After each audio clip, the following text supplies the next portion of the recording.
இன்றைக்கி நம்ம சேனலில் எக் நூடுல்ஸ் ரெசிபி தான் பார்க்க போகிறோம். வாங்க வீடியோக்குள்ளே போகலாம். அதுக்கு இந்த மாதிரி 2 முட்டை எடுத்து கரம் மசாலா, பெப்பர், சால்ட் போட்டு இந்த மாதிரி பொரித்து தனியாக எடுத்து வச்சுக்கோங்க.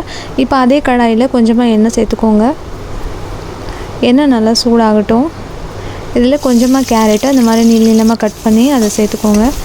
கேரட் லைட்டாக வதக்குங்க. இப்போ இது கூட ஒரு மீடியம் சைஸ் ஆனியன், அதை வந்து நீளமாக கட் பண்ணி சேர்த்து அதையும் லைட்டாக வதக்கிக்கோங்க. இப்போ வந்து நீளமாக கட் பண்ண கேப்சிகம் சேர்த்துக்கலாம். அதையும் சேர்த்து நல்லா கலந்து விட்டுருங்க. ரொம்ப வந்து குக் ஆகணும்னு அவசியம் இல்லை, லைட்டாக அதை வதக்கினா போதும். இந்த ப்ராசஸ் ஸ்டார்ட் பண்ணுறதுக்கு முன்னாடியே நூடுல்ஸை வந்து பாயில் பண்ணி எடுத்துக்கோங்க. நல்லா வேக வைக்கும் போது கொஞ்சமாக உப்பு சேர்த்து வேக வச்சுக்கோங்க. அதுக்கப்புறமா அதை கோல்டு வாட்டரில் சேஞ்ச் பண்ணிவிட்டு திரும்ப அந்த தண்ணியை வந்து வடிச்சிட்டு நம்ம ஆயில் சேர்த்துட்டு வச்சுட்டா அது வந்து பிசு பிசுன்னு ஆகாமல் தனித்தனியாக இருக்கும்.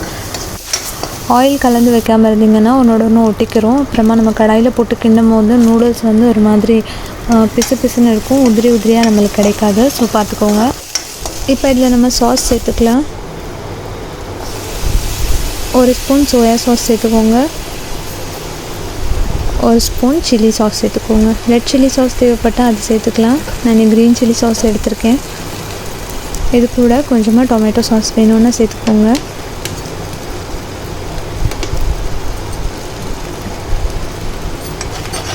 இப்போ வந்து இதை நல்லா கலந்து விட்டுடலாம். நூடுல்ஸ் மசாலா சேர்க்கணுன்னு நினச்சிங்கன்னா அது கூட சேர்த்துக்கலாம்.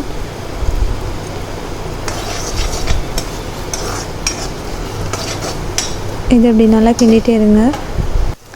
இப்போ நம்ம பாயில் பண்ணி வச்ச நூடுல்ஸை உள்ள சேர்த்துக்கலாம். நூடுல்ஸ் நம்ம வேக வச்சு எடுக்கும் போதே வந்து உப்பு போட்டிருப்போம். ஸோ இப்போ வந்து உப்பு நீங்கள் எக்ஸ்ட்ரா சேர்க்காதீங்க, ரொம்ப உப்பாயிரும். ஸோ பார்த்து சேர்த்துக்கோங்க உப்பு மட்டும். இப்போ அதை நல்லா கலந்து விட்டுடலாம்.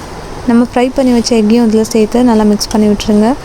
சிக்கன் நூடுல்ஸும் இதே மாதிரி தான், சிக்கன் 65 மாதிரி குட்டி குட்டியாக பொரிச்சிட்டு அதுக்கப்புறமா இதில் சேர்த்துக்கலாம். ஃபைனலாக இது மாதிரி எக்கு சேர்த்துட்டு நல்லா கலந்து விட்டுருங்க. இவ்வளோதான், இப்போ இது ரெடி ஆயிடுச்சு. ரொம்பவே சிம்பிளான ரெசிபி. நீங்களும் மறக்காமல் ட்ரை பண்ணி என்ஜாய் பண்ணுங்கள். சூப்பராக இருக்கும். நெக்ஸ்ட் வீடியோவில் பார்க்கலாம். அது வரைக்கும் பாய்.